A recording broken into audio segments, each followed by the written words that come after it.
What if the truth didn't come from screenshots, but from his own voice? Because according to what just surfaced, this wasn't a rumor, a guess, or a storyline stitched together by blogs. This was an audio recording, raw, unfiltered, and impossible to walk back. In it, Kirk isn't arguing, he isn't denying, he isn't standing firm, he's begging. Begging for one thing only. Please don't send this to Rasheeda. That single sentence changes everything. Audio doesn't lie the way text can. You can't edit tone, you can't fake panic.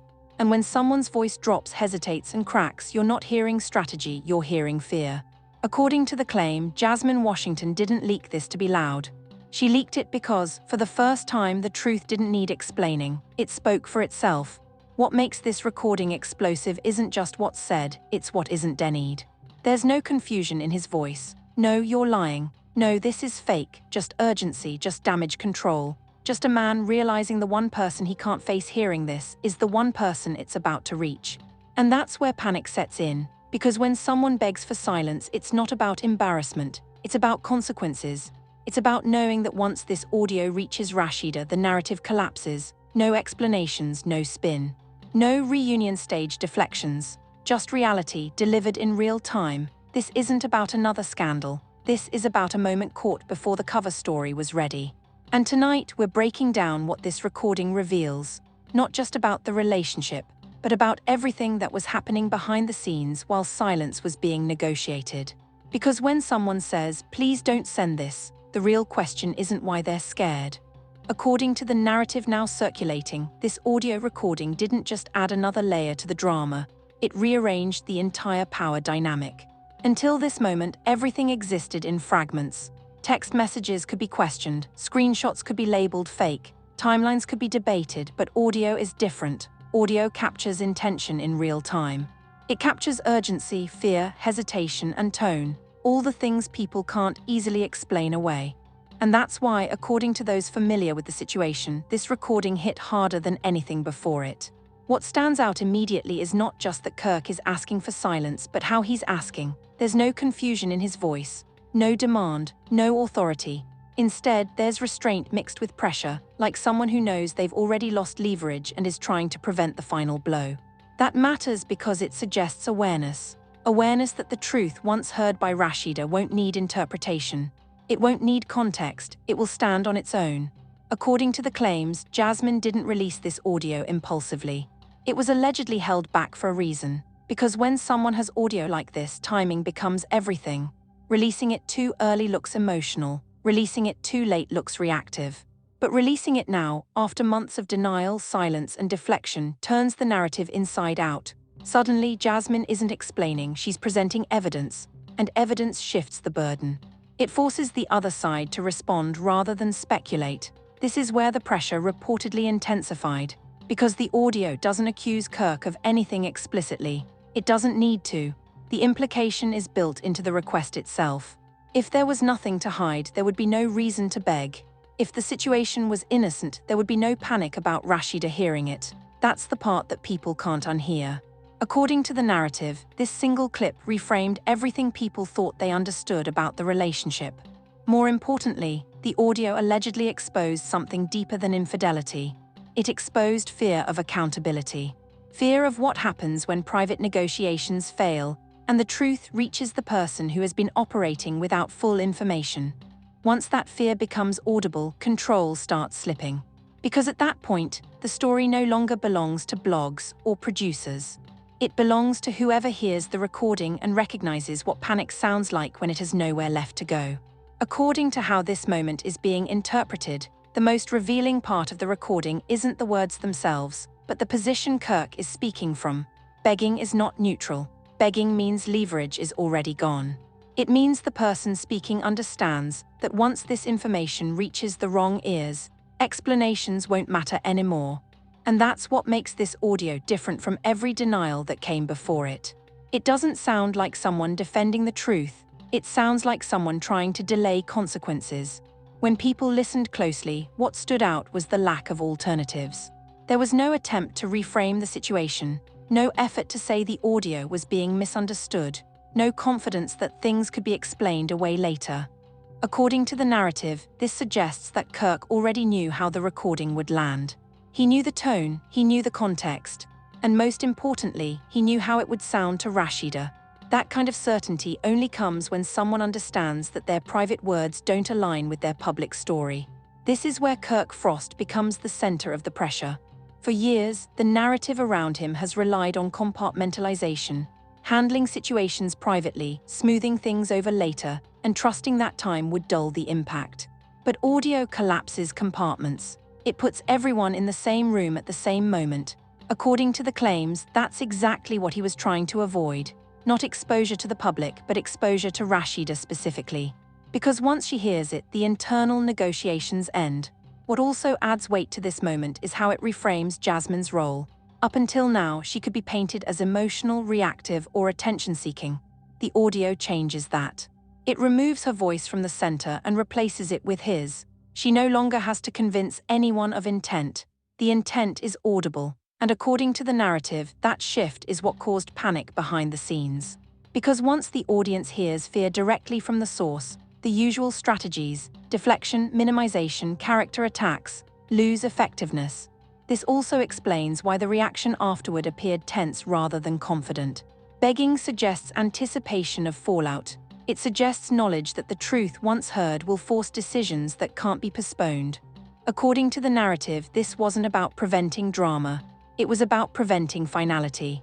Because Rasheeda hearing that audio wouldn't just hurt feelings, it would close doors. It would end conversations that had been kept open for convenience. That's why this moment matters. Not because it proves everything, but because it shows that someone believed everything would fall apart the second the wrong person heard the truth. And when someone believes that, the story is already past the point of damage control. According to the narrative unfolding, the real impact of this recording isn't about public embarrassment. It's about who the message was never meant for. When Kirk begs, "Please don't send this to Rasheeda," he isn't afraid of blogs, producers, or the internet. He's afraid of the one person whose understanding of the situation would change permanently the moment she hears his voice. That distinction matters because it tells you where the real power has always lived.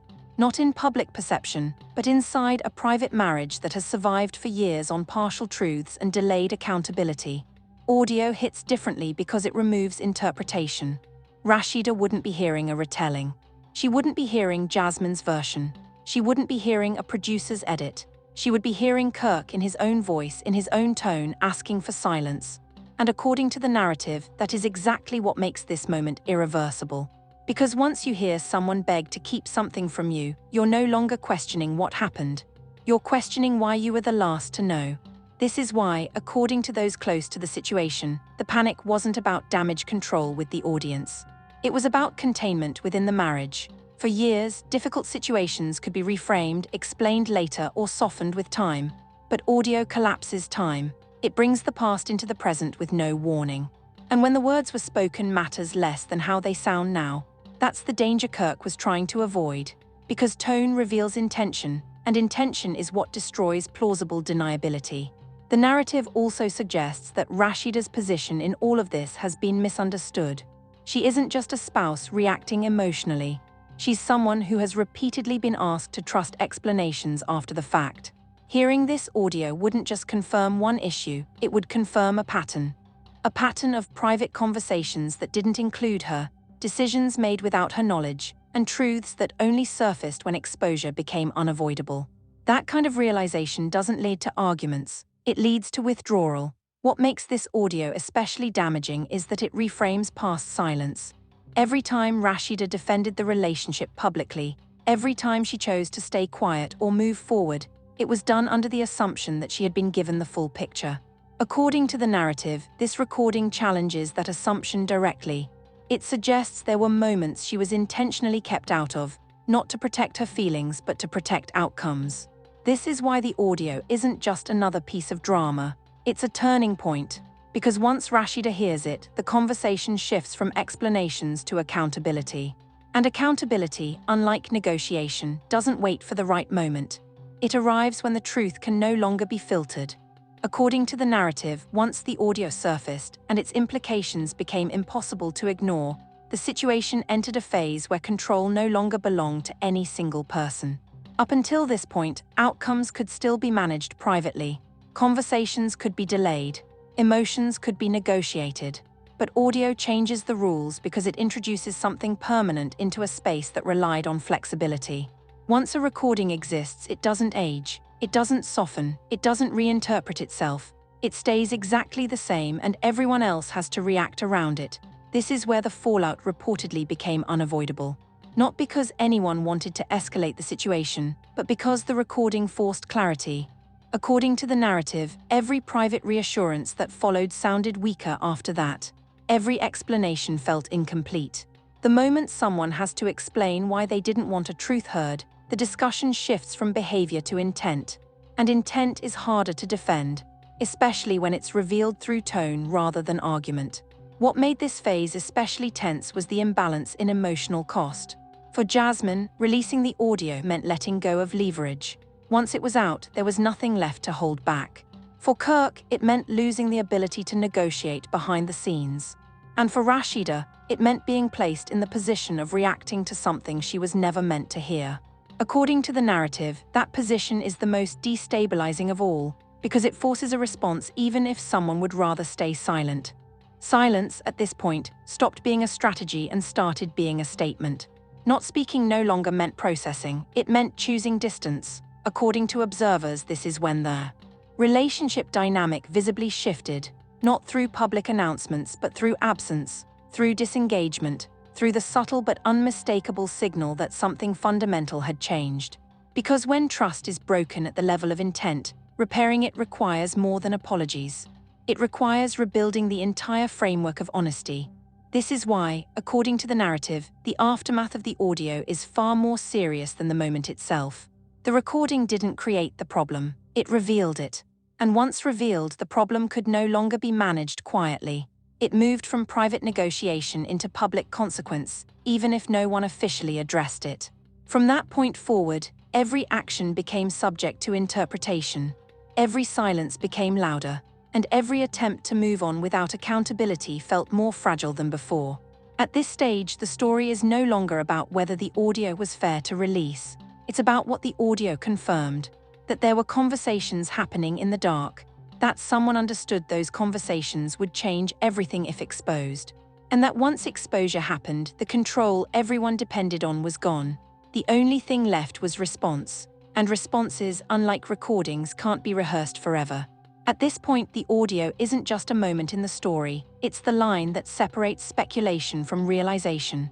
Because when someone begs for silence, they're not afraid of rumors, they're afraid of consequences. And once that fear becomes audible, it forces everyone watching to rethink what they've been told versus what's actually been happening behind closed doors. What makes this situation so uncomfortable is that nothing about it required exaggeration. No dramatic retelling, no emotional performance, just a voice caught in the wrong moment, revealing exactly how much was at stake if the truth reached the wrong person. And once that happens, the narrative no longer belongs to the people trying to manage it. It belongs to the people who finally hear what they were never meant to hear. This is why stories like this don't fade quietly. They settle, they linger. And they change how every past moment is understood, every explanation, every defense, every time silence was chosen over honesty. Because once intent is exposed, it reframes everything that came before it. Now the question turns to you. Do you believe this audio proves there was more being hidden than admitted? Or do you think it was a moment of panic that doesn't define the full story? When someone asks, "Please don't send this," is that guilt or fear of misunderstanding? And when truth only becomes dangerous once it's shared, who was really being protected all along? Drop your thoughts in the comments, not reactions, not insults, but real analysis. If this breakdown helped you see the situation differently, like the video so more people actually see it. Share it if you think audio leaks reveal more than screenshots ever could. And subscribe for more long-form breakdowns that focus on behavior, power, and what people accidentally reveal when they think no one is listening. Because sometimes the loudest truth isn't what's shouted in public, it's what someone begs you to keep private.